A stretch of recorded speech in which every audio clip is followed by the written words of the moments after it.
I hate to break the fishing news up your Chuck, but I'd like to speak about the ice hockey. Congratulations, you're one of the 13 listeners of the Real Life Podcast. We just traded a migraine in for like an orgasm. Might want to mark that down. Yep. All of my projects are on schedule until they're not. A member of the Nation Network of Podcasts. About as funny as we're going to get today.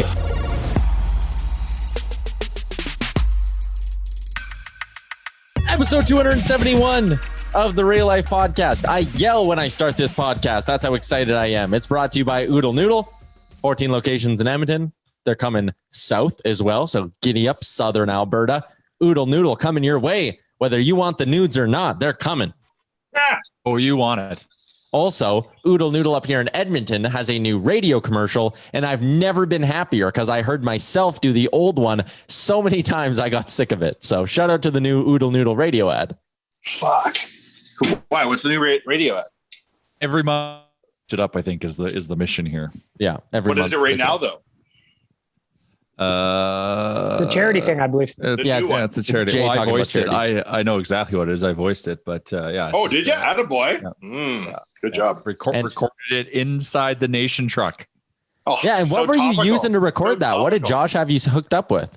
Oh, Josh has got all sorts of gadgets and earphones and whatnot to make things possible to do voiceover. When we move into the new building and we move into the new studio, we can bang out ads left and right. We should write. Okay, Wanye, challenge for you. Go ahead.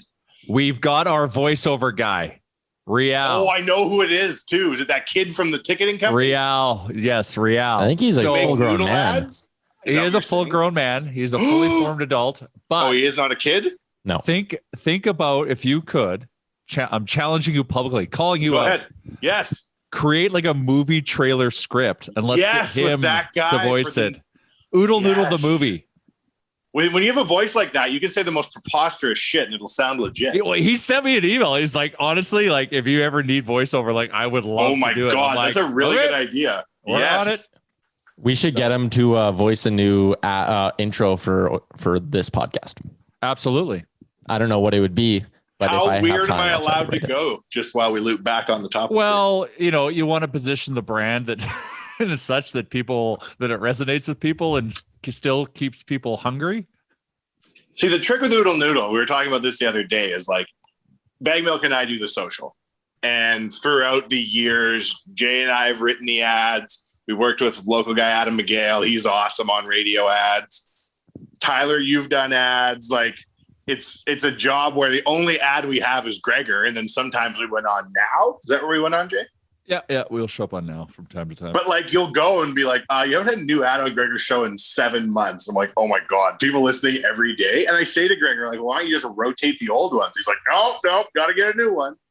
Yeah, we got to get now a movie trailer that is boring about Oodle Noodle, like Oodle Noodle has noodles. The trick with Oodle Noodle social, the trick with Oodle Noodle content is just bald corporate content. Like we have a spring roll, no one cares about. So that's why we have to make memes and do all this weird shit. So if you're telling me I've got a weird allowance I can spend and like you do a movie trailer about Oodle Noodle, is that what you want? Well, you just got to script it. The guy like in a post-pandemic world, Oodle Noodles decided to go to Calgary in the wasteland. Edmonton and Calgary love each other. Terrible. It's the end of the world. Why would we go down here? All you people are morons. No, this doesn't work. I'm working on it. I'm on it. Can we get Adam McHale? No, you just got to write the script. Everything else is taken care of. He's a good script writer.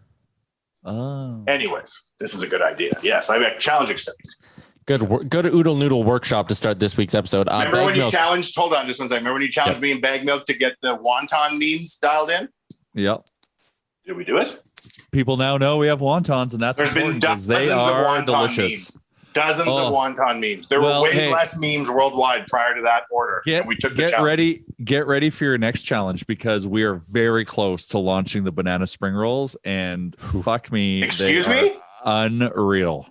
Is there a chocolate sauce? If there's a chocolate sauce, we can have some serious conversation. You know what? We had like a 30-minute debate on our weekly Oodle Noodle call yesterday because I'm like, we got to put like, it's going to come with like a icing sugar powder on it. But I'm like, we should have as like an upsell, a chocolate dip. And then we just kept like throwing out a bunch of different ideas of what we want to do for dip. And I'm like, man, I'm like, you can't. You just gotta lean into what it is. Like when we're in Asia and we're eating street food or we're going to it's Nutella everywhere. Yes, and it's delicious. You have to embrace that and just acknowledge, just like Heinz is the king of ketchup.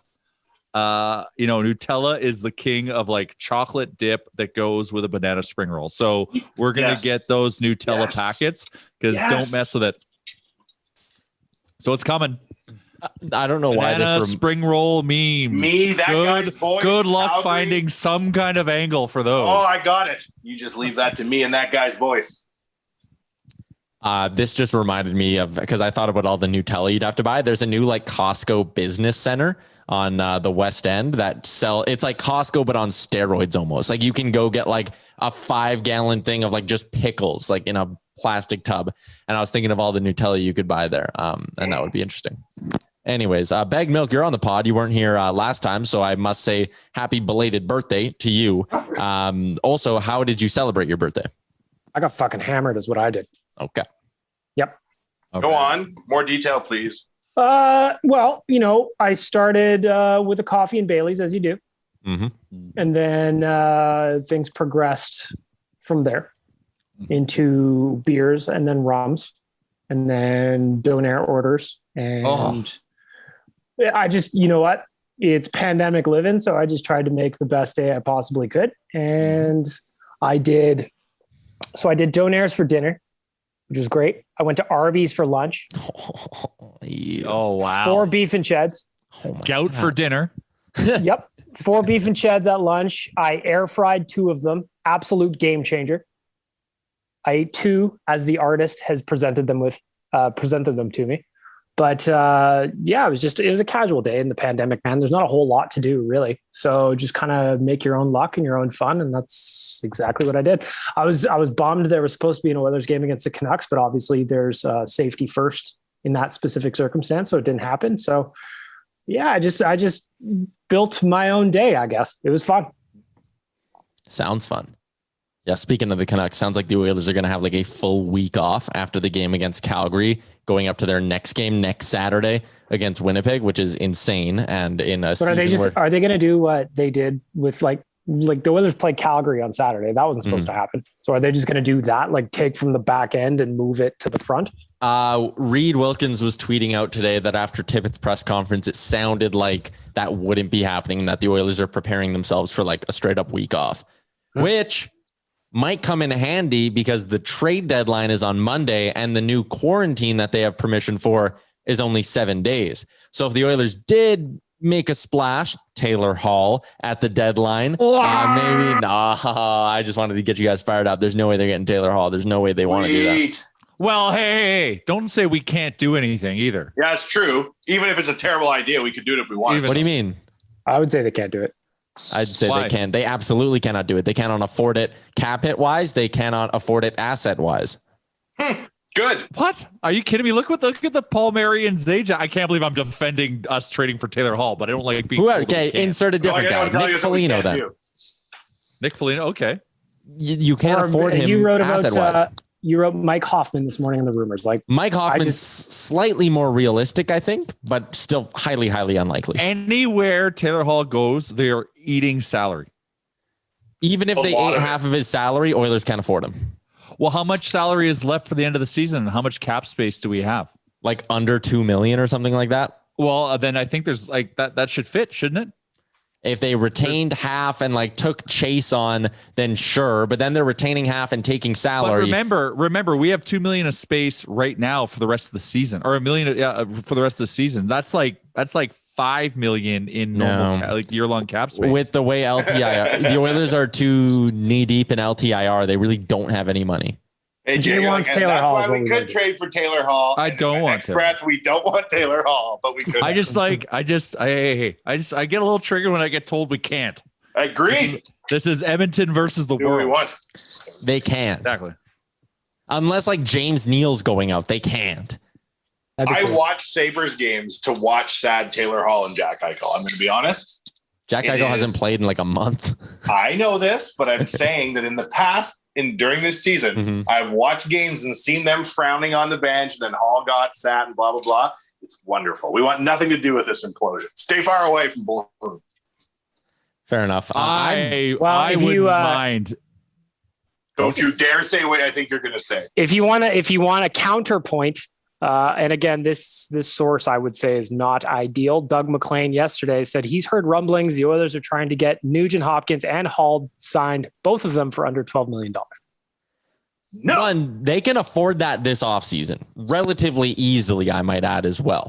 But I'm not buying it. And I had someone text into the radio show today and they go, Taylor Hall desperately wants to be an Oiler. And my response was, if he desperately wanted to be an Oiler, he would have taken their offer this summer instead of going for $8 million to Buffalo. He would have taken the $4 to $5 million they offered him here.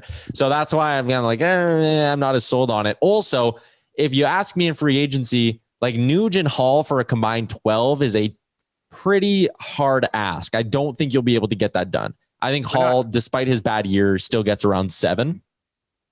If you ask me if I'd rather have Hall at 7 or like Zach Hyman at like 5.25, it's a conversation to be had there. I don't know which way I'd lean. Is Hyman a UFA this year? Hyman's a UFA. Oh, and I would take Hyman in a second. Yeah, that'd be great. And this was so I don't know if you saw, but on Monday we had the ultimate trade deadline roundtable on the DFO rundown. We had LeBron, Dreger, Saravalli. It was sick. Tyler, what was your number during that whole episode? Because that episode is a big fucking deal.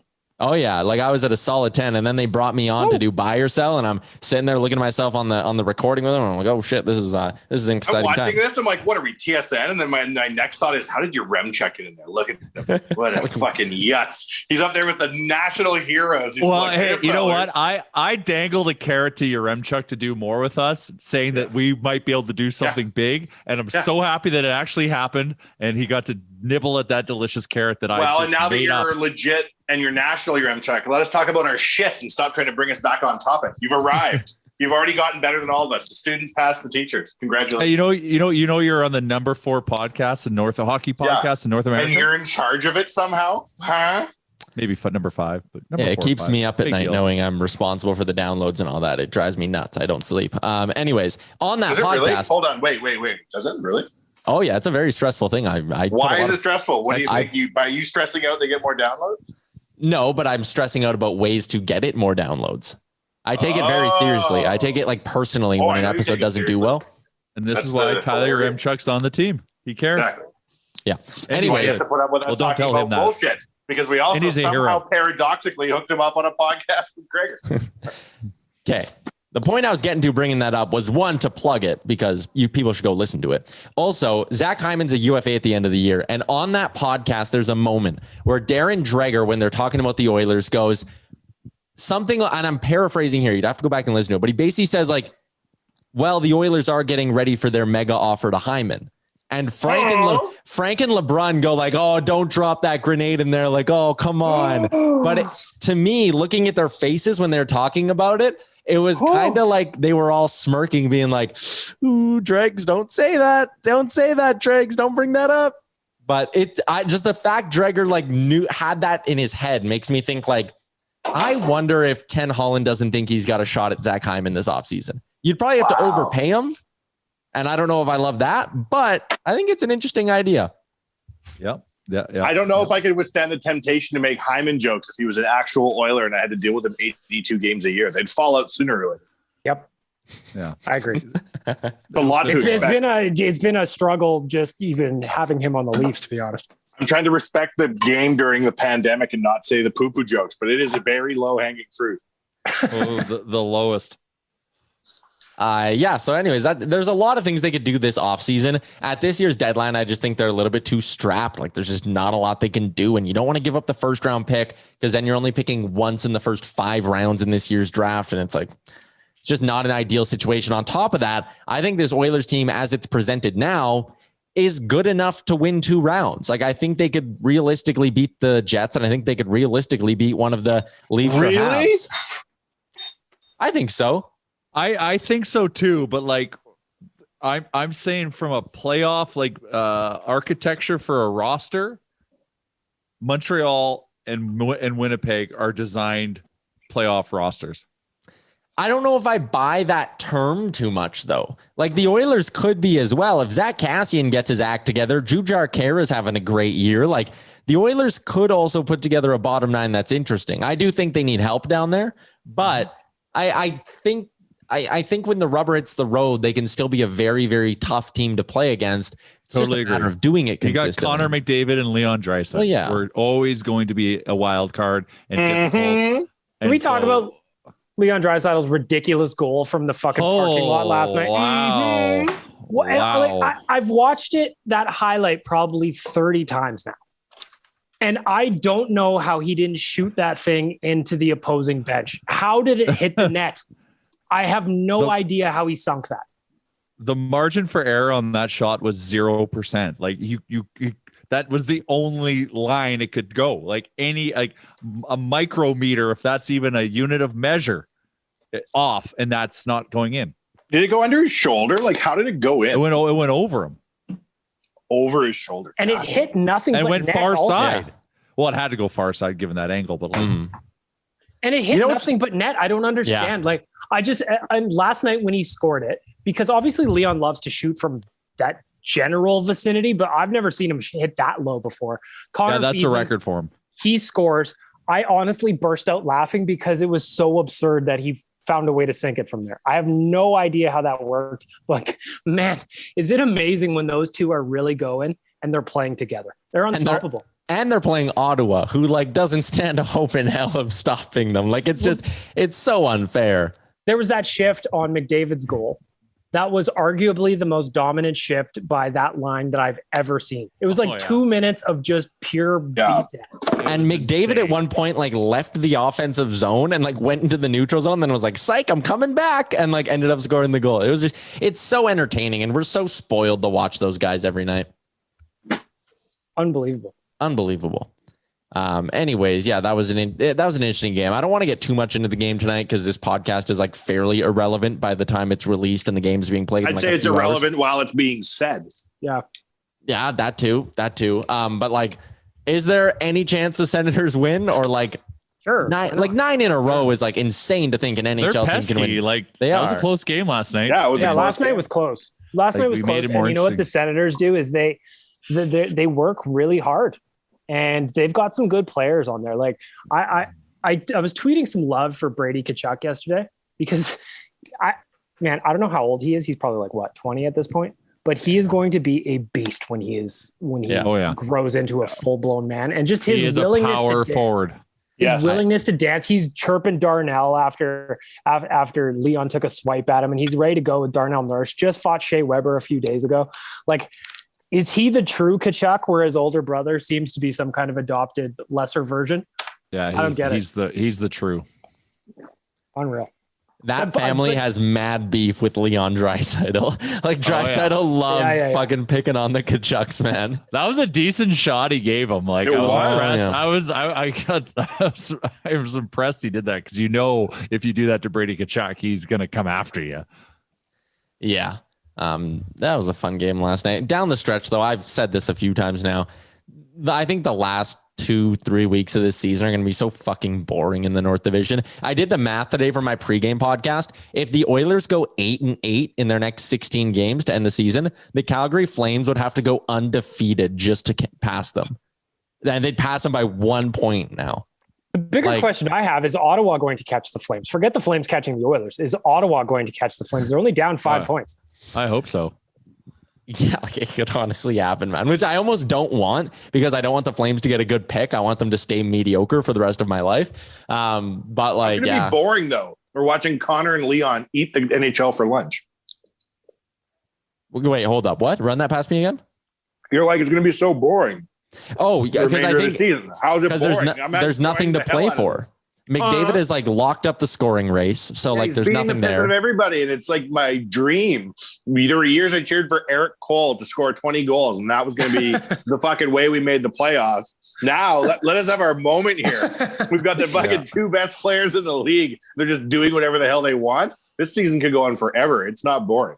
If Ryan Jones can only score 20 one more time. Yeah. I just think that like Honestly, if McDavid didn't play another game after tonight against Ottawa, I think he would still win the scoring race. And I don't think anyone's catching Matthews for the goals race. So like, that's fine. Also, I have money on Matthews. So like, let's let him win it, boys. Let's calm down. Is tonight the last game against Ottawa? Yeah. Tonight's the 9-0 sweep night. But the thing I'm worried about, and I don't even want to put this out there, but like, I'm just going to be watching the final like 10 to 15 games being like, put McDavid and Draisaitl in fucking bubble wrap. Like, I almost don't want them playing you're more rim, Chuck. What the fuck? Why would you even Load entertain management that? now. Now that load we're management. Keep them rested. There's two things we need to do. We need to secure our home ice because I think first place is out of reach now. So we got to try to take a run at home ice. And from there, we need to also consider resting our players along the way as well, because this condensed schedule, even though we've been having all this time off recently, we're going to end with a bang. I think, giving some guys some rest, it will be good. But also making sure that we try to lock up that second spot. So it's going to be an interesting thing to try and juggle. And it's a great problem to be discussing. But yeah, I believe in resting. Like Tyson Barrie should probably get a litlittle bit of rest. He's been getting banged up the last 10 days. He does not look right. Like he's been struggling. His movement is just not the same as it was. He should probably, if anything, like, I don't know why Tip wouldn't give him a night off tonight, Yeah. Like Bouchard. Yeah, back to back. Yeah, Bouchard should play tonight. We'll see. Tippett did say in his avail this morning that they're monitoring a few things or something like that when it comes to injuries. So maybe there'll be changes tonight. I have no idea. I did my pregame podcast and I basically told people that I don't know. I was like, I don't know what the lines are tonight. We'll find. You never do. Yeah, No. Our GDBs have been right like 20% of the time because it's just always changing. For the 3:00 game, I woke up and I was like, I got to get my pregame done now before I go to the radio station because like there's no sense in me releasing it at 1:00 in the afternoon. So I crushed it out, hit send, got right in my car, started driving to work. And as soon as I sat in my car, it's like, all right, it'll be Koskinen in that. I was like, fuck, my pregame podcast says Smith. Tourist drawing in for Haas. Fuck, my pregame podcast says Haas. So I ran into the station. I re-recorded it like super quickly, but you can tell the parts I recorded on a different mic because I'm like starting a net for the Edmonton Oilers. Then it's like a little muffle. It's like Mikko Koskinen will get the start for the Edmonton Oilers in this game. And it's like, and back to Marcus Hogberg for the Ottawa Senators. It's very funny. And then it's Oilers fourth line. It's Chase on with Kyle Turris. And then like whoever was on the fucking right side. Like looking at the GDB right now, because I just posted it for Gregor, he has the exact same lines last night. And he's just like, I don't know. It could be changes. Maybe. Who the fuck am I to say? I'm not Dave Tippett. Go ask him. There's been a lot of I really hope Uncle Ken can get something for that second line. The second line, absolutely, because Dominic Cahoon, and this is fine. It's not a slight at him. He's just not a top six winger. I'd go take a look at Ryan Zingle tonight after the game. I'd give old Pierre Dorian a call. I'd be like, hey, does Ryan Zingle want to hop on our plane and come back to Edmonton? We'll give you a fourth. I'd look into that. They're in Ottawa. Just slide down the luxury box lane and chat to Pierre. Throw him Speaking a paper of Ryan airplane. Zingle, though, how about Puljujärvi hitting him last night? And then instead of dropping the gloves, he just wrapped the guy up in the tightest hug you'll ever see. Puljujärvi does not want to fight. Those gloves are glued on. It would be great to see him chuck him. Like the one thing I'll respect Puljujärvi is that he does still play aggressive despite him not wanting to fight. And that's as long as he owns it, sure, that's okay. Because he throws his body around, and that's one thing you got to give him props for. Twitter is going to melt down when we eventually get a JP fight. Oh, there's a few that like once there's eventually a JP fight, absolutely. But if Connor and Leon, if ever they get there first, that's going to be another. Now hold on, are we calling him JP? Is that happening? Yeah. It's easier than always saying Puljujärvi. I always think, why is Jay's high school getting involved in this situation? That's where my mind goes when I hear JP. It ain't to Pulju, my dog. I laughed last night when he caused that little melee. And he just had the kung fu grip around like whoever came at him. It was hilarious. Yeah, hugged on for dear life. How about Yamamoto hammering that fool? Oh fuck. Oh, man. Mike Riley blowing a guy up. Like, how do you even? That kid has more heart. I love Yamamoto. And there's still some fans who hate the kid. And I'm like, how? Who? Is it because he's not scoring at the rate that everybody hoped? Like, It's a vocal minority for sure, but there are people who I get texting into the show all the time who are like, he's not a fucking NHL player. He just plays with Draisaitl. He shouldn't be up here. If you think about how mad we've gotten about dumb shit over the years, how many times we've booed Justin Schultz, right? You aren't correspondingly seeing the same amount of happiness when Leon Draisaitl scores from the red line. There's still people who are like, well, yeah, sure, he scored from the red line, but have you seen his plus minus? Or like they find a hole. They're saying they're going, oh, the goal would have been nicer if Bouchard was in the lineup. And it's like, let's calm down. It's like people who are witnessing their home team win the cup on home ice and leave. Yep. Yeah. Well, better get out of traffic. Like traffic. Well, there's a segment of Oilers population or Oilers fandom that'll be like, the Oilers win the Stanley Cup, and the first thing they'll say is, well, they're not going to win next year. It's just, if the Oilers win the Stanley Cup, God willing, I'm there. It will take most of the tranquilizer darts and tasers for blocks in every direction to shoo me out of the building. I would never be like, oh, time to go, traffic. Yeah. No, it's time to stay. I'll celebrate the cup win for 20 years. Yeah. I'm going to make Ovechkin look like he was at a tea party. Yeah. He was drinking in the Bellagio fountains. I'm going to be down at City Hall just waiting, practicing my breaststroke with a bottle of, what was it, Jay? Strawberry Boons sitting right beside me. Strawberry. I will have a lawyer waiting for my call for when I get arrested. Like I'll have somebody with bail money and I'll probably call you within about 45 minutes of the puck drop. You're right though. There would be Oilers fans who like a week after the cup win would be like, it is an utter embarrassment if this team does not go back to back with Connor McDavid. I cannot stand this organization. Ken Holland should be fired if this team does not win the President's Trophy next year. Like those people will be there all the time. There's no way you can repeat it. That's what they were doing in the 80s, the Oilers fans, right? You become accustomed to it, right? Like you were saying about how spoiled we are watching Connor and Leon. It's so quick. You're just like, of course we have the number one scorer in the league by 30 points. No, it's not a guarantee at all, man. Do you remember all the shitty ass years when we would have given anything for a 7-2 goal instead of a 7-1 loss? I do. Yep. Wasn't long ago, motherfuckers. Nope. We were blogging all through it. It was rough. I watched games like last night with that goal on the red line and just like, yep, we earned this. So happy. And Low Tide said something like that today on his show, and someone texted in. We didn't read it because it was highly inappropriate. Someone texted in, was like, shut your fucking mouth, Low Tide. You're such a homer bum bitch. Like all these words, like the Oilers are the luckiest franchise in NHL history. Learn to fucking talk. And I was like, whoa, you put some respect on Low Tide's name, texter. That's a lot of hate. The guy was mad. Like I should have saved the text. I usually do. But like he was fucking pissed. Anyways. And sell it as an NFT. Yeah, sell it as an NFT. I don't get NFTs. I never will. That's going to be my old man thing. I'll be like 60 and NFTs will have like taken over the world. And I'll be like, you kids. Anyways. Yeah. Wanye, what did you were making a big deal about what you were making for lunch, and we have to get to Scott Hastings in a second, but I already ate it. What I know. Okay. But what did you have? You said you were big into cooking. Oh, I was not big into cooking. All the world's restaurants shut. I've had to learn how to cook. I was barbecuing some shit, and I had some shit in the oven, and I had another thing on the go, and I misread all the texts. And then when was the show starting? Was a moving target, but it's all good. I ate it as well on mute. Very good. I appreciate the mute thing too. Last night's game fucked me up. 3:00 start, didn't end till 5:30, so I had dinner an hour late yesterday. Oh, I had a problem. Good God, you're M-Chuck. How did you do it? Take a while to come down off that high. Yeah. See, my problem with yesterday's 3:00 start is I was drinking beers at the pace I would normally do for a 7:00 start. So by the time the second period rolled around, I was feeling a pretty good buzz coming. And I look at the clock. And, oh shit! It is 4:30. You have two choices. You have two choices at that point. Could floor it or go to bed. Yeah. So what sucks about. Sorry, go ahead. I just decided to take my foot off the gas. Otherwise, I was going to be 2 a.m. drunk at like 6 p.m. That was not a good place to be at. And by yourself, right? Yeah.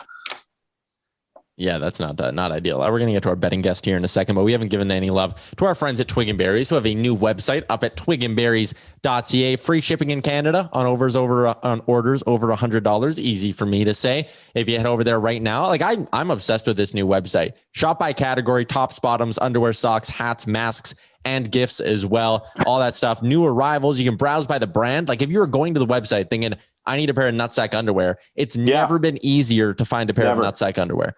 Twigandberries.ca, promo code Nation15. I'm also going to say they're a proud sponsor of Blue Jays Nation Radio, which is off to a flying start.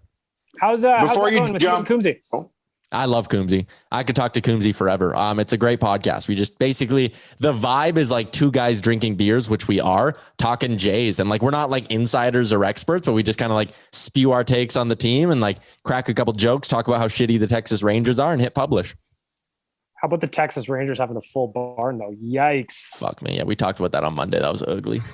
Before we throw over to Scott, hold on. Yeah. I sent you a text, Wanye. Yes. Have you looked at it? Did you? Not yet. Looking. Okay. For people who are, this is a podcast, so you won't see what Jay is holding up to the screen. I won't spoil it fully, but Jay, is that going to be a t-shirt design? I thought it was the thing you sent me before that. You sent me two images. Oh, sorry. Jay, you sent me one about stats. Jay, if that's going to be a t-shirt design for the people listening, I promise you this will be the most bought shirt in Oilers Nation history. What? If that is a t-shirt design. You think it's that good?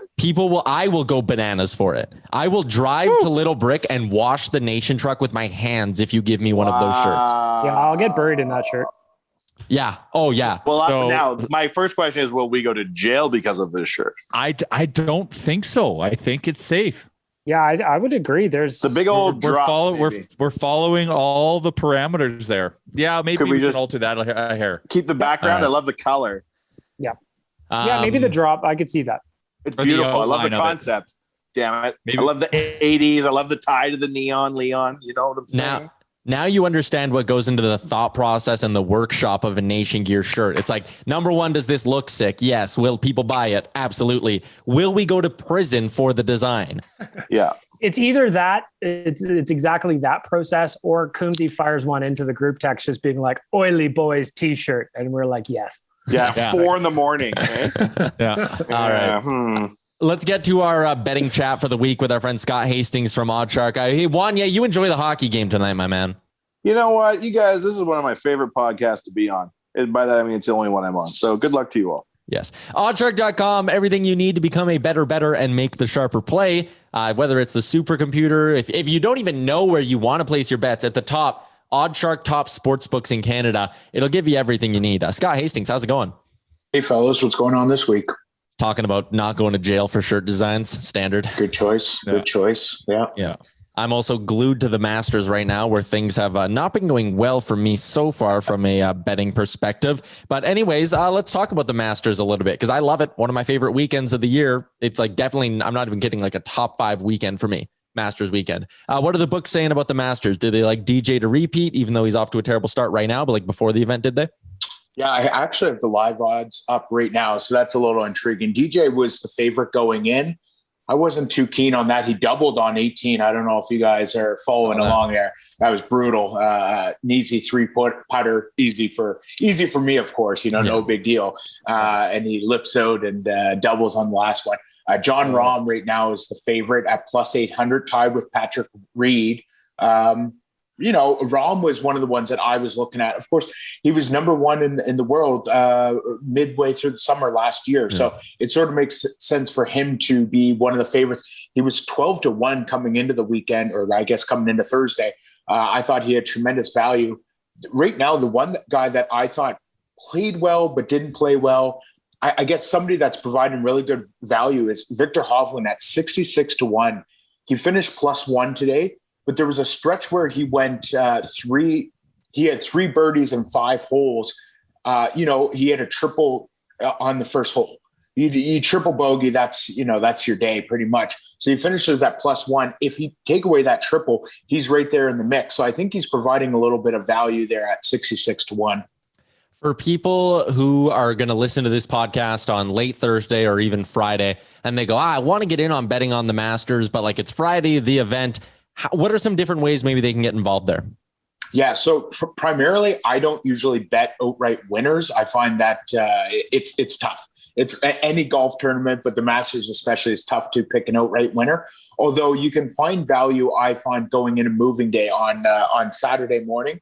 You can look for a guy that maybe has had some pretty good statistical numbers, but maybe hasn't get the ball to land the way it should. A guy that maybe is 2 or 3 strokes off the lead and providing 10 to 1, 15 to 1 odds. That's usually when I would make an outright bet is Saturday morning. But my favorite way to bet all golf tournaments is the three-way ball bets. And that's basically you're picking a group, and they'll have the three competitors in the group, and all of them usually provide plus money options, and you just sort of pick who's going to win the group for the day. It's a lot of fun. It's super addicting, though. Be careful with that one. There's been days when I've had 10 three-ball bets in a day, and sometimes they go really well, and some days you might have to redeposit. It's part of the fun, isn't it? Mm-hmm. Absolutely. Let's talk a little hockey here. Trade deadline coming up on Monday. I want to start there. Is there a way to bet on the trade deadline? What are some popular ones? What are some ones you like? Yeah, so my colleague, Stephen Campbell, had an article up over at OddsShark of just some of the marquee players, if that's a word I can use here, and odds on where they may land. So, for example, the big name out there, of course, is near and dear to your guys' hearts, and that's Mr. Taylor Hall. He was actually favored at -200 to remain with Buffalo. I thought that was pretty interesting. Your Oilers were tied with the Islanders at +400 as the second teams on the odds board there. So there's a list of players there that Stephen has up there, and a little capping of whether that will play down and where to go. Where's the Panthers on that list? Panthers are right behind. So they have, I'll list them off here. Just quick, 5 teams. Buffalo favored at -200, Islanders and Oilers at +400, and then Bees and Panthers tied at +500. See, now he's getting traded. I wish you could short a bet. Like, I would love to just short that stay in Buffalo bet. Well, that's what I was going to say. You can bet on Buffalo at -200. But I want to bet on him just going anywhere but Buffalo. Because if him to play on Buffalo for the rest of the year is -200, I want to bet. I would put a lot on Hall, like plus whatever that would be to get traded. Because it's a lock in my opinion that he will. The thing is, his cap hit is so heavy that it's tough. It's tough for a rental player at that such high number when everyone's in cap hell. Yeah, it is, but I just still think that Buffalo they would rather keep half than pay the whole thing too. Yeah, and I think they'll find a way to get it done. Well, Florida just opened up a bunch of space, so that's what makes me think they need a D-man though. They need to replace Ekblad. That was brutal. That was awful. Some interesting names on here though. I'm seeing David Savard up there too, and he's been healthy scratched tonight. Ahead of their game because they're starting to protect him a little bit. Oh, he's going to Winnipeg for sure. Yeah, I bet you he goes to Winnipeg. What are the Jets odds there? The Jets are actually +650 in that one. Jay, they got the Kings, Flyers, Bruins, and Jackets. They have them on the odds list. The Kings. I know, the Kings are on every single list. It seems like they're everywhere, and I think they're just sort of in a no man's land. So the Kings, they're basically, oh, you want to give me an offer? Sure, I'll entertain it, but I don't think they're going to be. I don't think they're the ones making the phone calls. They're the one answering. I honestly wish the books would open up a reverse ones here. Cause I'm seeing where will Jonathan Bernier play after the deadline? It's -400 on Detroit. I think that guy's getting moved, man. I want to bet on players to actually get traded, not just where they're going to go. Anyways, getting a little bit distracted with this one now that I'm looking into it. Playoff races. We were talking about how in the North Division, it feels like it's locked up. Have the sports books kind of shown that it's locked up as well?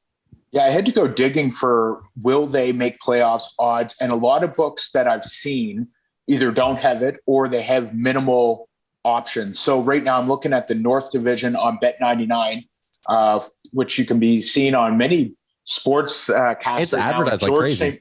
And George St. Pierre with the hair. Oh, that's got to go, boys. It's horrendous. Wow. But I've got Calgary Flames at yes +1600 and no with no option. I think that's worth a shot. And then Vancouver Canucks, same odds, +1600 and no option, or no, there's no option there for no. So those are the two that I'm seeing. As far as the North Division, and everyone else, I guess, is pretty much a lock, so they don't bother putting them out there. But Calgary at +1600, Vancouver at +1600, 2 no's off the board. Very interesting.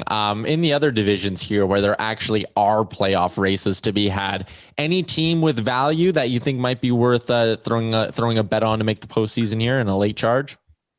Yeah, I haven't looked too far into it. I guess Dallas and Nashville are a little intriguing. Nashville's +110 currently sitting in a playoff spot. So I guess that's not terrible.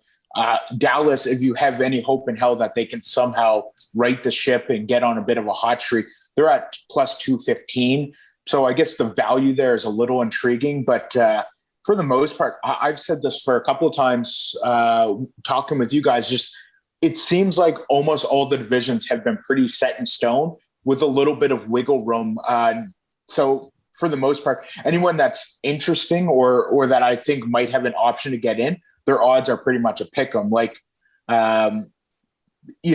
Arizona right now sitting right on the bubble in that West division, and it's a minus 110 pick 'em each way. So just some of these ones that I don't find there's a ton of value. If I'm going to bet on an option like this, I'm looking for a plus money option. So it would be either Nashville or Dallas for me. The Los Angeles Kings, no, they're in a tough division there. I don't think they can climb in. No. I'm just looking at these live right now too. Like the Sharks have made such an interesting push here, but even though they won so many games and they went on such a heater there, like even then they're still 5 points back of Arizona. Like it's tough. In some of these divisions, it's going to be really tight right up until the end. Not in the North, though, where things could get rather boring here down the stretch. Mm-hmm. Let's get to our bets for tonight, Scott. Anything you liking on this slate? So are we going to go with another 2-1 night? Because that seems to be, well, we got the Oilers there on the Friday. So I guess it was a 3-1 last week. Yeah. But that, what we taken under, and it was blown up within about 4 minutes of that first period. That was always intriguing to see. I don't even remember what that game was, but I know it was a horrendous blowout. I've got 4 plays, but one of the games has 2 plays. So you can pick and choose. One is, I'll start there. I like the Islanders at minus 170 as a chalky pick, but I also like the under in that one. So if you want the better juice, take the under. If you're just looking for a more safe play, I like the Islanders. I've played this bet all the time this year, and that's Winnipeg as an underdog at Montreal. I don't know. We've talked about this before. The Jets should not be an underdog, maybe to the Leafs, maybe to Edmonton, but that's about it. So for them to be a dog at Montreal, no chance. I'll take that all day. That's at about plus 120. And then we've dabbled here before, and it's hit and miss, and it's a dangerous one, but it's the Detroit Red Wings plus 1.5 against Nashville. I love going with the Red Wings. Man, you love Detroit. They actually have a winning record at home, and they're always going to be, in that plus 140 or higher, with a winning record at home. That you would be up money if you bet every single home game for Detroit. So they're home to Nashville. I don't have the balls to go all in with an outright win, but I'll take them plus 1.5 to keep it close. All right. So I'm in. If you go Islanders money line, you're going Red Wings plus 1.5. And the third team on there was the Jets Winnipeg, as road dogs. That is plus 359. Or if you swap in the under, it goes up to plus 481 if you swap the under in the Islanders Flyers game. Scott, as always, man, appreciate the time. Take care, fellas. Good luck and enjoy the weekend. Yes, it should be a good weekend. Yes. We have, especially for me, I got Blue Jays baseball going. I got the Masters on. I got lots of hockey. Battle of Alberta on Saturday. Should be a hell of a weekend. That's Scott Hastings from OddsShark.com. See you, Scott. All the information you need. Make the sharper play. They got all the calculators and all of that stuff. There you go. There's our betting report. It's a beautiful day outside. Anyways, anything else, guys? Before I give some love to manscaped.com, check them out right now. I did hear, I was talking to the folks at Manscaped. They have been loving the ad reads, which means even though I think they're awkward and I think it's weird to talk about shaving my balls so much, it is something I'm passionate about. And I'm glad to hear the folks at Manscaped enjoy them as well. The Performance Package, promo code Real Life gets you 20% off anything on the website. That Performance Package, Lawnmower 3.0, the Crop Preserver, Crop Reviver, Magic Mat, Weed Whacker, the Travel Bag, and the Manscaped Boxers, $159.99. Use the promo code Real Life, gets you another 20% off and free shipping there. Or if you just want to browse around a little bit, maybe you just want the lawnmower, you want to give it a little test, promo code Real Life works on that as well. Manscaped.com, get 20% off free shipping. It's spring. Spring is in the air, Spring cleaning. Gotta clean up. Authenticity always wins. Just remember that. So that's right. That's probably why Manscaped loves it, because everything we do is just real life, man. Well, they know exactly that when they listen to the Real Life podcast, they are listening to some gentlemen that appreciate a freshly clipped apple bag. Apple's bag. Yes. Apples. Yeah. So there's no Cyclopses around here, I don't think. No. Apple bag. Apples bag. Wouldn't No, apple bag is right. Yeah, apple bag is right. I was gonna say. I was just having fun. All right, I'm gonna wrap up this pod right away here because there's still a lot going on today. What's the bet for tonight? I don't know. I don't know if I before want you to do. Yeah. Before you do, I gotta pump my tires. I hit both Dry and Connor over 2.5 yesterday. Over two and a half. Not to say I'm a rocket scientist, but just I hit both and I'm happy. I had someone jumped into Risky Business, which is an hour before puck drop on Insta Live, and he bet Leon Draisaitl over 2.5 goals at plus 2,400. Oh, good man! Very, very happy for him. Today, a little bit of risky business, though it's not too risky for me. Just since you asked, I got McDavid over 2.5 points again, and that's at plus 355 when I put the money in on that one. So that's my I don't disagree with that. Like they are just they're so good. They're so good. Like it's Anton Forsberg. I know he's like 1-1-1 so far this year, but like it's Anton Forsberg, man. Well, the Oilers got to be maybe he's got a bone to pick. It's a revenge game. Anton Forsberg revenge game.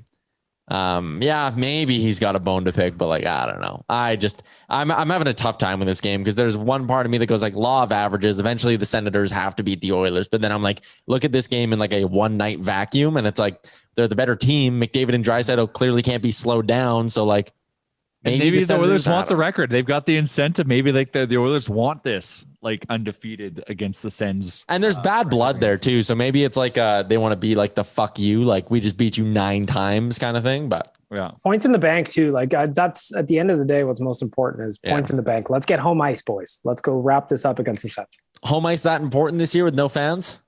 I think with the last change and that kind of thing, there's always something to it. So I would prefer to have it than not, you know?